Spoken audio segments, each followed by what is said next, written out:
Welcome back to Let's Be Blunt, a podcast where me, your host Cheyenne, smokes little, talks about blunt shit with some pretty cool people. As always, my social medias are in my link tree below, and I'll attach to all my social medias as well. It's good to have y'all back. I don't really be doing visual recordings unless I have someone that needs an actual visual itself. Too bad you ain't closer, bro. Let's start with your name, who you is. Get started with this shit. What's up, man? I am Uncanny at the Real Uncanny on all your favorite social media platforms, and I am a music industry professional. I feel like when you have to talk about music industry professionals, you do a wide range of shit. I'm not even gonna hold you. Like you do your show, you be doing audio visual stuff for people. So tell me a little bit about what your brand is and who you are, pretty much. My brand is the Midwest Connectz, and that's literally what we do. Is we connect independent and underground artists to major opportunities, and I've been doing that, man, for a long time. I don't want to age myself or nothing like that, but I've been at it for over a decade. And I wear a lot of hats. I've done everything from graphic arts to DJing shows, to talent buying to tour booking. I'm actually in the middle of booking a tour right now for a regional artist I work with. Oh Um, shit. yeah, if you name it outside of writing the music and recording the music, I've probably done just about everything else. Stage setups and help contract negotiate. Just I mean, you name it, I have something to do with it in the entertainment industry. Do you feel like you would ever get into like recording and doing your own music, or are you content with what you doing?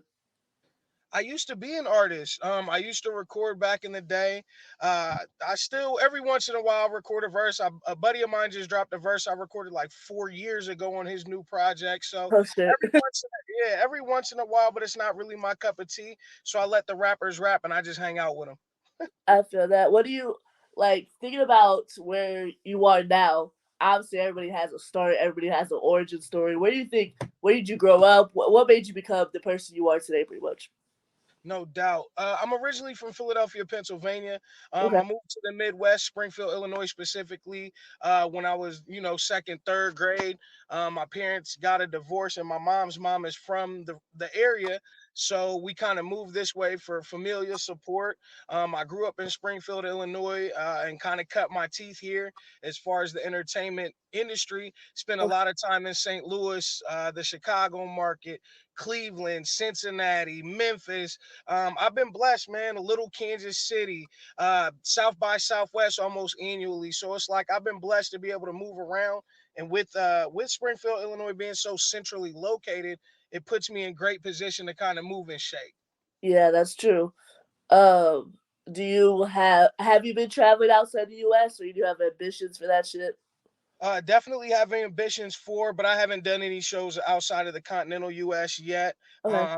A lot of Midwest, a lot of East Coast. I mean, Florida, Philadelphia, the Carolina area. You know what I mean? Yeah. A lot of East Coast, definitely the Midwest, but I haven't been out of the continental yet. Yeah, see, I haven't either. Like, we just got Let's Be Blood just got licensed to sign internationally, so like we be streaming places, but like I need to get shit worked out in order to actually start traveling because I would love to do a tour where it comes to like I can actually interview people outside the U.S. and shit. I feel like it would be dope, high key. When you think about your business, what do you want to see yourself in the next 5 years? 5 years is all about growth. It's all about upskilling. Currently enrolled full time in college. Went back after some years to pursue my degree. And it's all about growth in whatever that looks like. Because I wear so many hats, it's kind of like whatever takes off, I'm gonna Yeah, put my effort toward. So if it's hey, the website building and graphic design is taking off, I'm gonna jump toward it. If it's hey, you're working with an artist and they're about to sign a big deal and they need management, we'll go that way. So I just want to say growth, in the right direction. That's all I want to see in the next 5 years. I've been blessed. I've had a pretty steady climb from hosting open mics to kind of running my own yeah. business. Yeah, to running my own business, and so I just want to continue on that path. Okay, and you said you're going to school. What are you going to school for? Get my associates in business. I Okay. didn't. I didn't plan on getting a 4 year. I'm a dad, proud father and husband, so I don't have a whole bunch of time. I just want to take. I feel like with the resume I have and kind of the experiences I have in the industry, I just needed a little paperwork behind me to back up some of the claims, to back Yeah, up some of what I'm saying, to get looked at differently by bigger businesses but and people who own larger corporations. You got to have a little education when you talk that shit. no, that's exactly. I just signed up for school recently. I'm gonna start here in June. I'm going for like horticulture and cannabis studies. That way, when I start getting my podcast big, I have the knowledge of cannabis. I know how to grow that shit. I know how to talk to people. I know how to market that shit. Like, it's. I feel like a lot of people say college isn't worth it. It depends on what you go for, because Right. like when you look on paper and you think you're talking to somebody about their experience, seeing they have the degree in business or whatever degree their field they're going in makes them look better. For Not sure. necessarily because you might know something more, because knowledge is relevant. You can find that shit anywhere, but like it makes you look so much better. Um, I was trying to when I was writing out your podcast, the script for your episode. I was like, damn, we have so much to talk about in not a long time. I Right. feel like when you talk about the entertainment industry, are you more of a hip hop entertainment, or are you entertainment like TV, radio show, movie type shit? I mean, again, whatever opportunities present themselves. I got my start in comedy. That's how I actually Okay. started Oh, so entertainment. you funny. No, my dad is. You know what I mean? I Oh, can't, okay. I would never, I'm conversationally funny. Being a stand up comedian is different. Having timing and a Yes. rhythm and understanding punchlines and the way jokes are written. I'm Yes. not that kind of funny. If Um, we're having a conversation and some banter back and forth, I'll get a couple chuckles, but I'm not. I Yeah, felt I'm that. not. I bombed. I did tried stand up one time and was awful. It So I looks just got hard. yeah, oh, for sure. And if you haven't studied it or you're not familiar with the delivery, you can get lost in it. And I think that's kind of like I tried to have a conversation and wasn't getting the responses, and so I kind of bombed. So I Uh, got back behind the DJ wheels and kept the show rocking. Now, explain for my younger audience here the difference between DJing, MCing, and actually like working a DJ table, because I feel like there's differences that people don't Oh, realize. for sure. DJing is also an art. You know what I mean? So I don't like to necessarily call myself a DJ either because it's probably the worst trick in my bag. In my bag of tricks, DJing is probably more. I have great song selection. I have good timing as far as songs go, but I'm still lacking a little bit on the mixing and the blending side. Uh, Absolutely. with practice comes, not perfection, but again, just growth. Exactly. Um, I haven't. DJing is the worst skill in my bag. But it is different. MC is a master of ceremonies. Is somebody who controls the party, or the event, or whatever is going on. They're the person, the voice you hear, the person that kind of moves everything forward. And then it transformed into what we know as rappers today. But really, it was whoever was controlling the crowd, the mic controller. You know That, what I mean? Master of ceremonies is MCing. The DJs that I grew up with and I love, DJ Jeff and Scribble, and guys that really, really get down on the mixing and the blending and the taking a song and making it something brand new with the using the turntables as an instrument. Yeah, that's something else. And then kind of what I do is a little mix of both. I was a show host before I was a DJ, so okay. I use my MC voice. I pair it with some great song selection, and we have a good time. I feel that. I feel that. Do you feel like in the area you grew up, obviously music in general, the way you sold music was different. There wasn't as much social media. You feel me? When you talk to upcoming artists as you do on your shows, do you feel like it's harder to sell people nowadays because you have to have a social media following? You know? Mm. If you don't have a digital presence in 2024, you're really lacking.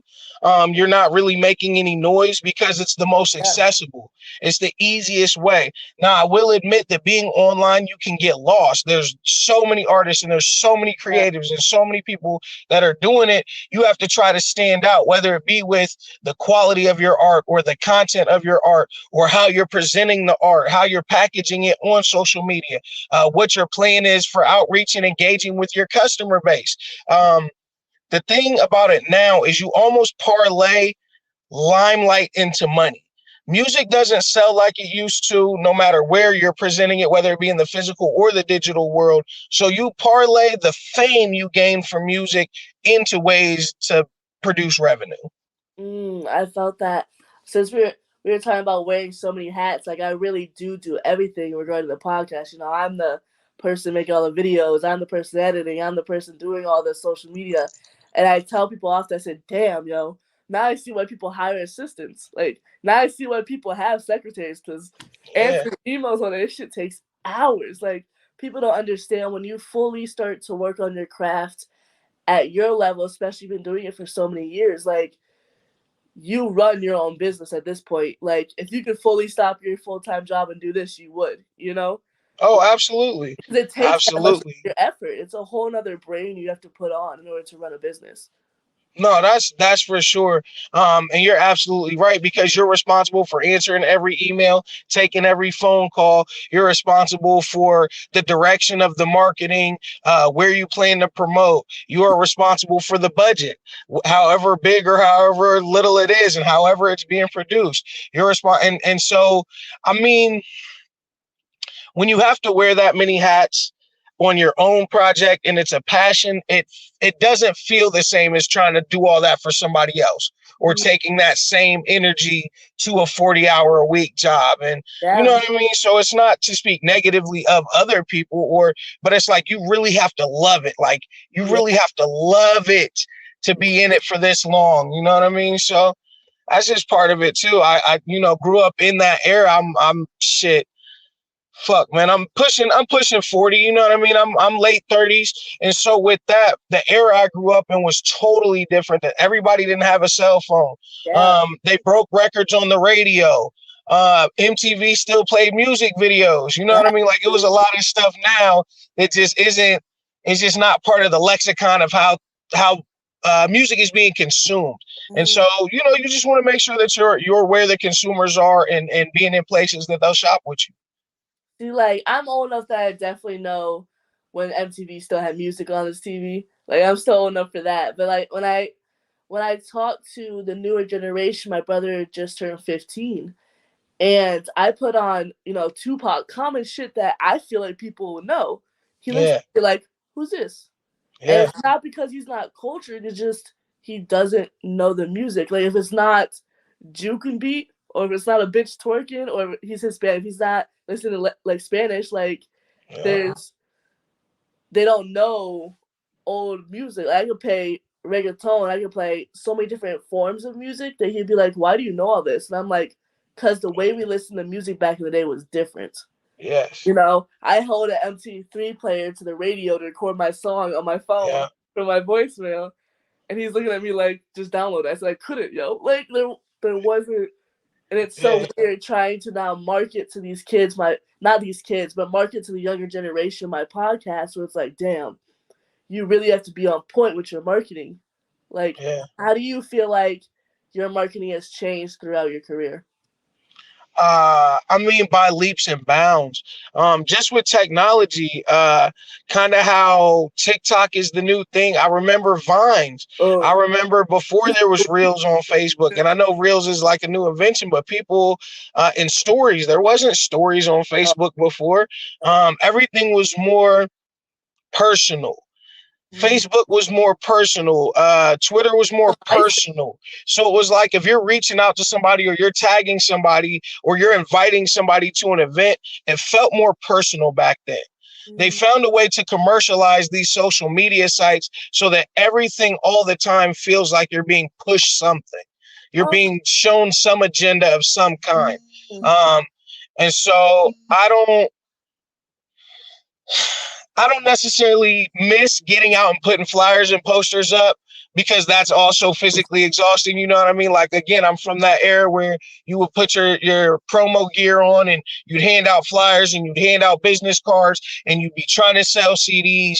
And so growing up from So that that's into so now visual, everything's a yo. download. Oh, it changed how you market completely. Oh yeah, like I can't imagine, yo. Like, cause I'm about to be 26. I can't imagine sitting in a corner handing out pieces of paper. Like that's wild to me. Like y'all, Yeah, like that's all y'all could do, really, for real, for real. But at the level we're at now, it's like, damn, y'all were such on a minuscule level of the audience you were for real reaching. Yes. Compared to now, you can reach the fucking North Pole if you wanted to, you know? Right. Like, so, like, it's crazy to me, like, even my kids being 6 and 3, the technology they're gonna have when like they're our age is gonna be Yes. mind blowing, you know? Like, we're gonna be sitting here like, well, I used to remember when we streamed things, like, for real, for Yeah. real. No, I get it. My 4-year-old is he's tech savvy. He can use a phone. He can use a tablet. At 4 years old, I was not. I was like bouncing a I ball and stuff. was So not, bro. Like, I was not. These kids can get on the phone so quick. Like, I didn't get a phone really until I was almost a senior in high school. It was one of them slide phones. yeah, Them indestructible ass slide phones. I remember Blackberries and shit, but when you talk about technology and low key the advances it's making, it's kind of scary, high key. yeah. Yeah, because I mean, everything is trackable now, and everybody wants the autonomous cars and the GPS systems. Everything we do is now traceable and trackable.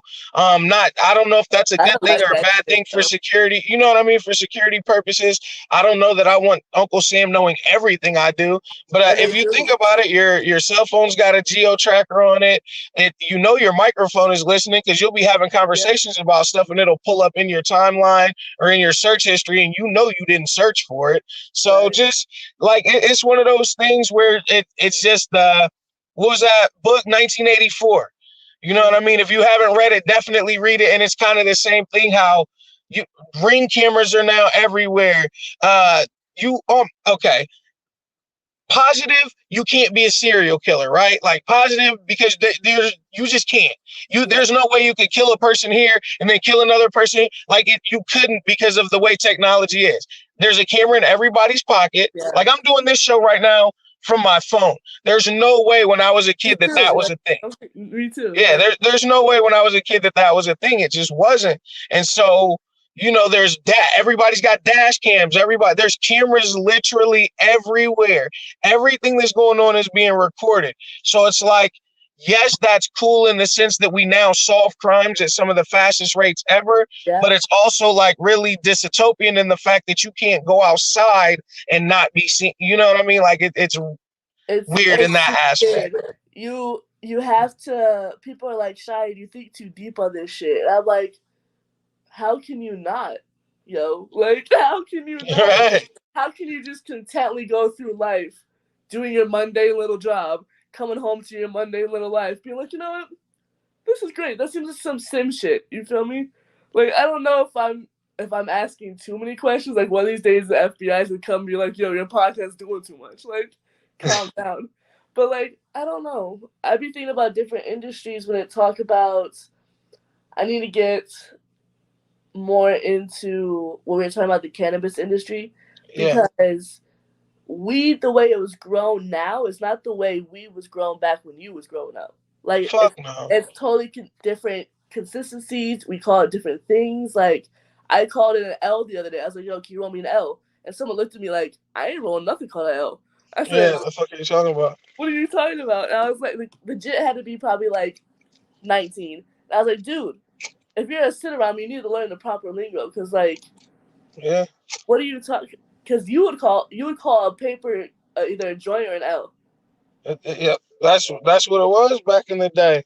Mm. Absolutely, that's what it was, a joint or the L wrench. You absolutely right. But again, that was the slang from what we were listening to. That's you know what I mean? That's how it was referred to when in the music back then. So it was like the lingo stuck.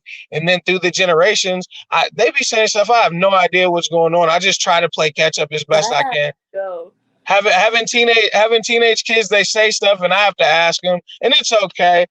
yo, You I'm know, cooking that Urban Dictionary, bro. Like, high key, I'm cooking the Urban Dictionary. I don't know, like even the way y'all sold it was different. I feel like the way y'all sold it was a much more. I mean, depending on the drugs that were being sold now, not just marijuana. Like, right? I feel like with weed back in the day, like it was a much more personable experience. High Yeah, key, I ain't trying to chill with none of my drug dealers. Like, I'm trying to get my shit and leave. Yeah. People are just weird, man. People are weird, and I used to say that too. I'd go places, go to concerts, meet artists, talk to other business people. Be like, you smoke, cool. Now it's a friendly thing, and you're making Yeah. connections with people. It's not that anymore. Again, commercialization kind of takes the fun or the personal side out of everything, weed included. Do you think dispensaries are really fucking up the, I don't want to say mom and pop hood dealers that be dealing weed, but like the mom and pop dealers have been doing it. You think dispensaries, gentrification, shit of that nature is fucking it up? Yeah, it fucks it up because now it's like I can just go pick it up at the store. I'll pay a little extra for it, you know what I mean? Pay a little extra for it, but I can just go get it at the store, not get no trouble, nothing. Or I can come around, fuck with you. They find my weed, they take my weed, all types of little dumb shit. But I still shot. Listen, I don't pay taxes on weed. I don't plan on paying taxes on weed. I shouts out to all the dispensaries out there and everybody that's got a legal cannabis operation. I'm happy for you. I'm proud of you. That's awesome. I'm not paying taxes on marijuana. I'm just not doing it. So I don't know. Like I've been looking into the growing process. Once I get done with college, really knowing my shit, actually start growing my own product for my. Obviously, the podcast having its own line would be dope. You feel me? So like, yeah. I'm trying to figure out what the laws here in Illinois, because if you grow a certain amount, then technically you have to get like a farmer's license. Yeah. And I'm like, damn, like the only way to really avoid this is go get land. And at that point, if I'm growing on that level, like I don't know if it's worth it for the podcast. You feel me? But like I heard that. when you think about the legalization of drugs, I feel like if weed gets legalized, everybody's gonna be like, the next thing is cocaine. And now if you're out here legalizing cocaine at this point, like, what the fuck are we doing? Like, Yeah. Well, I mean, cocaine used to be a drug they would use to treat toothaches and shit, numbness. They would numb your oh shit and hell then yeah, do that shit dental fucks work and all the fuck up. But like, the point is, yeah. if we legalize weed, there's no level of that's too much. What, we legalize cocaine, now you're at heroin, you're like, nah. Like, Hey, no. my hands got to go in the air because the question for me has always been, how are these exotic drugs getting into this country? We don't grow coca leaves here.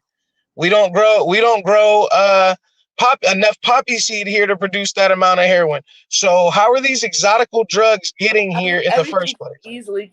easily things are smuggled into the U.S. Our borders are really loose. As You people as having family members who's worked at borders, like the border system is really loose. You can easily pay someone, you don't remember everybody. Contra in the 80s? You don't remember there was a whole war and Reagan got caught? The DEA was smuggling the Hell coke no, I into the don't remember when country. Reagan was president. Yeah, no, I wasn't either. I wasn't there. What I'm saying, wait, maybe. What I'm saying is that there's a conflict Yeah, called Contra. The DEA got caught shipping the cocaine in. word. Yeah, so it's like the the war on drugs is a front to be able to like stop and frisk people, to make everything a criminal offense. It's fake. It's Yeah, fake. It's media propaganda. And I'm not saying there's not drug problems. I'm not saying people aren't on drugs. What I'm saying is how the drugs became so mainstream and available was on purpose. I It felt was that. on purpose. Listen, I'm a rabbit hole guy.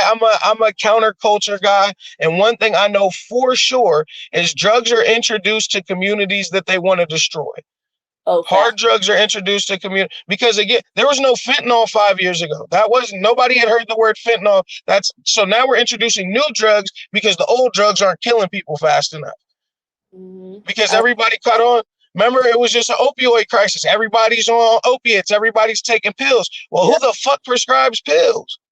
yeah, for real, for real. You Like, where are all you these can't. doctors coming from? I was saying, like, yeah, let's give these kids pills. Like, Yeah, I, yeah. bro. Your weed guy is not making pills, and if he is, they're killing people, so he can't keep making pills. You feel what I'm saying? Like the the the complexity of the drugs and the amount of drugs that are in the communities around this country only could come from the top down. Well, Just that's like you said, the border is loose, and you know what I mean. So some of it, yes, because there's an opportunity to make money, but you smuggling in a few pounds, maybe even 100 pounds, isn't putting a dent into how many drugs are coming in this country. You feel me? like I have a good friend. He's in Algeria right now, and he says the amount of war that's happening. He said that all the refugees are coming to America because of all the wars in Africa, Yep. and he's talking about half of those people are coming with kids that are now smuggling drugs or Yep. smuggling guns into this country. Yep. And I'm like, yo, that's crazy. Like, we don't get the. He's like, you guys' news is just so filtered over there. He Yep. said, you guys don't see what the fuck's happening. Y'all just had a Super Bowl. Y'all don't even see what the fuck's happening. Yep. Like, dude, that's so sad. Like, when you think about it, yeah, it's true. We over here worried about Taylor Swift and shit. We over It's here worried about Alicia Keys not being able to hear her notes. it's When in, proper. when in It's reality, like, propaganda, man. It's it's control. It's always gonna be about control and follow the money. The big secret to everything is just see how much of everything is owned by like 7 people for real. Like the whole world is ran by like 12 people that kick it and spend billions of dollars. that's what I'm saying. Like, after the Super Bowl, Joe Biden himself tweeted, just as we planned, huh? He's a And bro's a that shit's puppet. creepy. Bro's old as hell. Why would he cynically say some shit like that? Because he's a weirdo. That's weird. Elon Musk liked it, so it's like Weirdo. It's there's listen, still it's people that very weird. It's very weird. And to be in the entertainment industry, it's weird because it's like people say that's an occult type thing. You can be an independent artist or an independent creator and create a niche living for yourself outside of the giant market. So don't, you know what I mean? Keep doing this shit. Keep the energy up. Keep introducing new artists and keep introducing new creators because there has to be platforms for these people to be able to go again. You know what I mean? To be able to go against the machine. So, keep up the good work. what do you recommend for people how to reach out to you if they want to work with you on some of your projects? Man, if they want to tap in with me, all you got to do, everything is public. Everything I do is at The Real Uncanny, man. That's Facebook, that's Instagram, that's Twitter. I think I got a LinkedIn profile. You know what I mean? Like, I'm very accessible. Um, and I like to work, you know what I mean? I like to do stuff. I like to build. And I want to see hip hop make a comeback. And I know that sounds crazy, but we didn't have no number ones. And there's a reason we didn't have any number ones last year is because the content of the music is not what it needs to be to create number one records. I feel that. Do you feel like speaking on that, do you feel like women are really running the rap game right now? Oh yeah, that's not a question, and I think that's by design as well. And I'm not mad at it. Ladies need to Uh, shine. Ladies have equal footing in entertainment. But again, I think that's by design. I think that the powers that be, the people who make those calls, mhm. are, using women because again, women like women, men like women. Everybody likes women. It's easier to sell a beautiful woman than almost anything else. Facts. So little kids like beautiful women. You know what I mean? Like it's easier to sell a beautiful woman no matter what the content. Sex sells. Sex is always sold. Since the dawn of time, that's the first fucking job was prostitution. So sex is always sold. Sex is always going to sell. It's just the nature of people. So I don't think it's a bad thing necessarily. I like to see women empowerment. Hey, ladies, get to the bread. You know what I mean? I've never been a hater. Ladies, get to the bread. They print new money every day. Mm, I felt that. I feel like I wish there was more lyrical rappers. I mean, more underground rappers. Not to say lyrical, more underground rappers that were able to come up a little bit easier. Because like you said, it's very hard to get your presence known with there's so many people out there. You know, Yeah. what would you recommend to someone that's trying to build their platform up to get more noticed? The first thing you have to do is make sure you own your name. That's the number one thing you have to do to get noticed.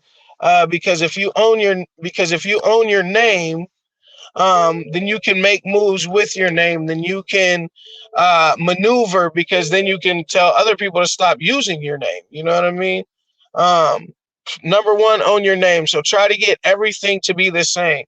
All of your social handles, establish a website. so that if anybody searches your name, it should be one of the top things in Google or Bing or Yahoo. When they search your name, your website should be one of the top things that comes up.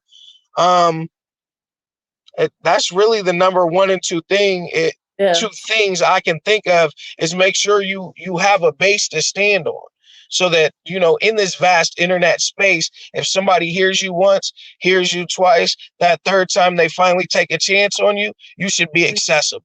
Yeah, that's true. That's true. I want to talk about something completely different real quick. So I want your opinions on it. Men's roles in 2024 is crazy.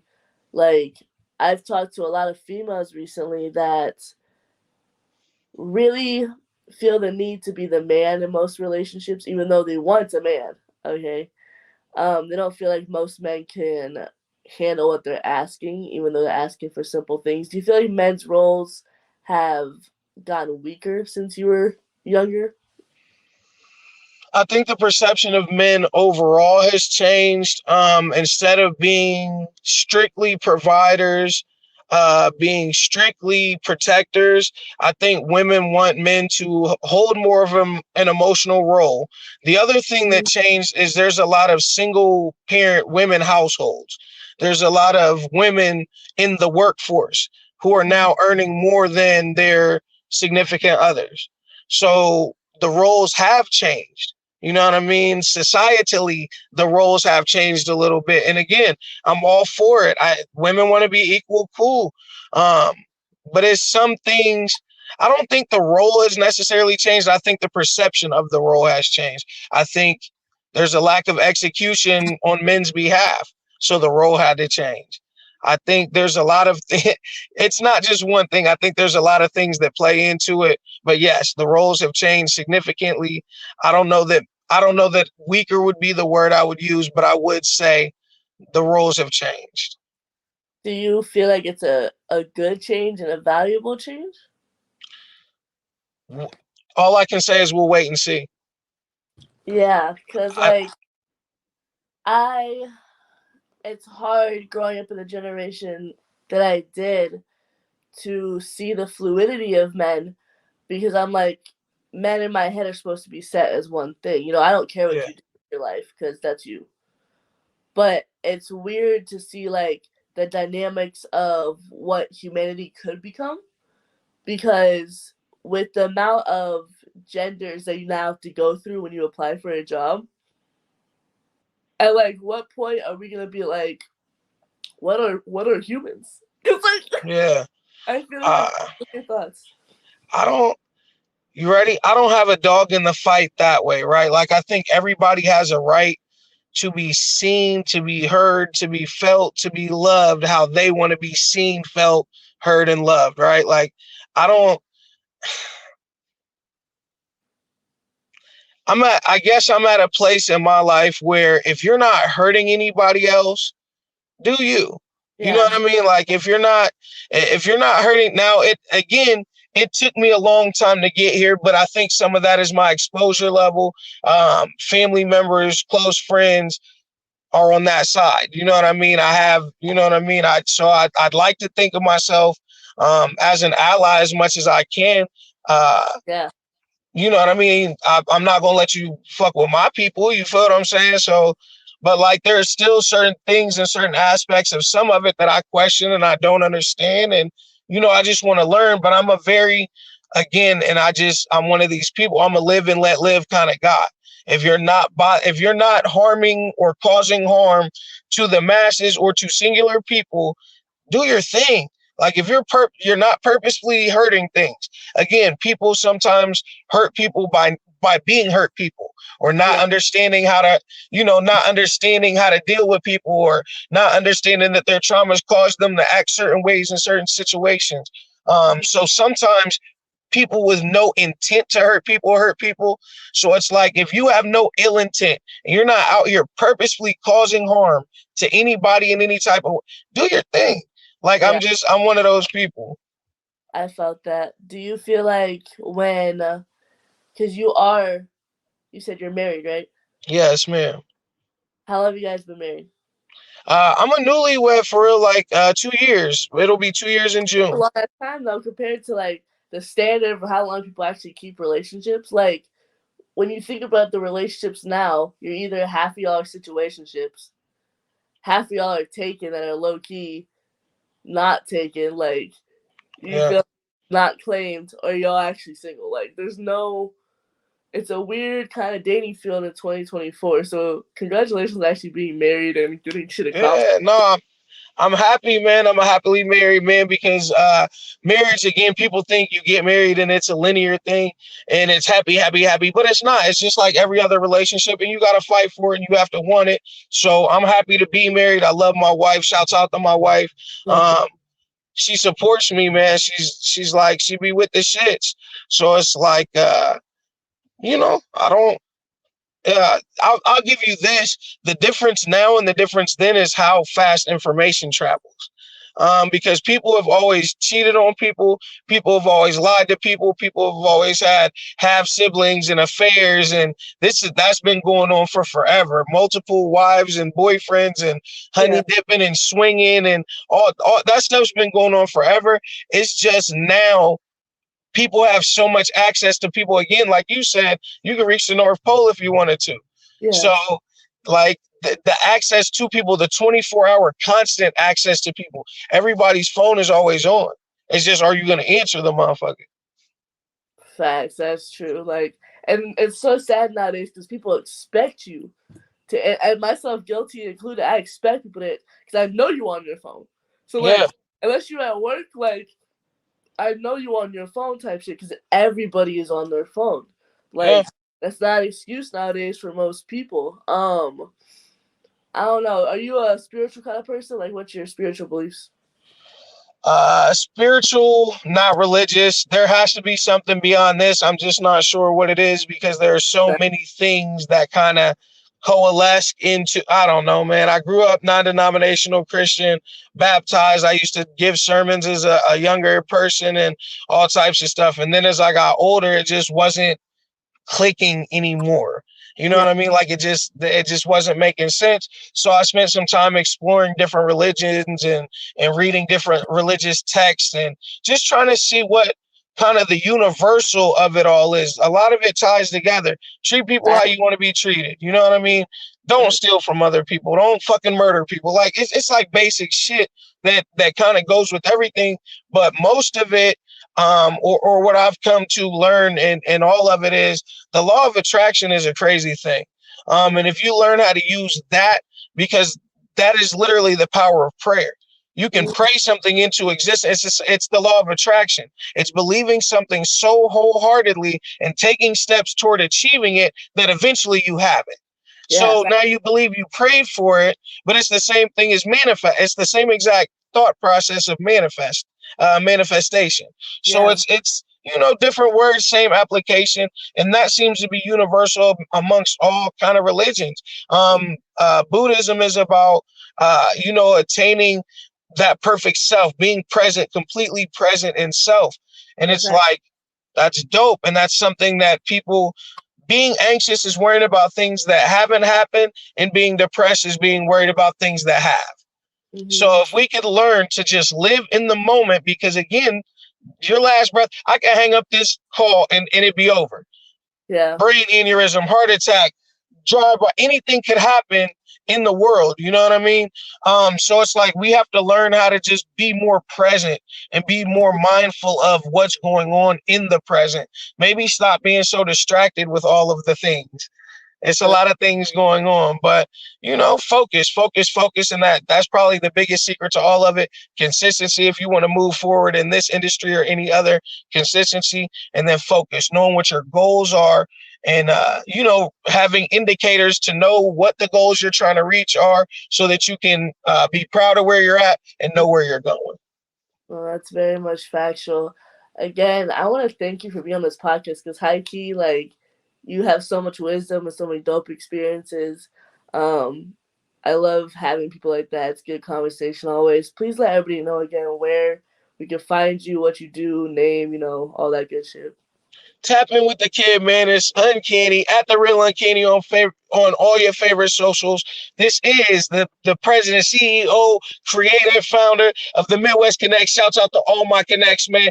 DJ Who Better, DJ Juice Ortiz, motherfucking man. Everybody, y'all know how I get down, man. The Fleet DJs, the Core DJs, the Nerve DJs, all my fam, all the Connects DJs, Wavy Dave. You know what's up. You know what I mean? Like everybody know what it is, man. And you know the rules. Midwest Connectz. If you ain't connected, you ain't respected. Tap in everywhere. Connectz radio show weekly. We usually do the Thursdays, something similar to this. We introduce artists. We play the singles. We talk about where they're going and what their plans are. So I appreciate you having me. Let's be blunt. You know what it is. Of course, I feel you. Of course, we gotta get back. We'll be in contact for damn sure. We gotta record some more segments here soon. I feel like you gotta see what's up. But I do Yep. appreciate you guys. As always, all my social medias are in my bios, with including my link tree on all my platforms. I love y'all and stay safe. Peace.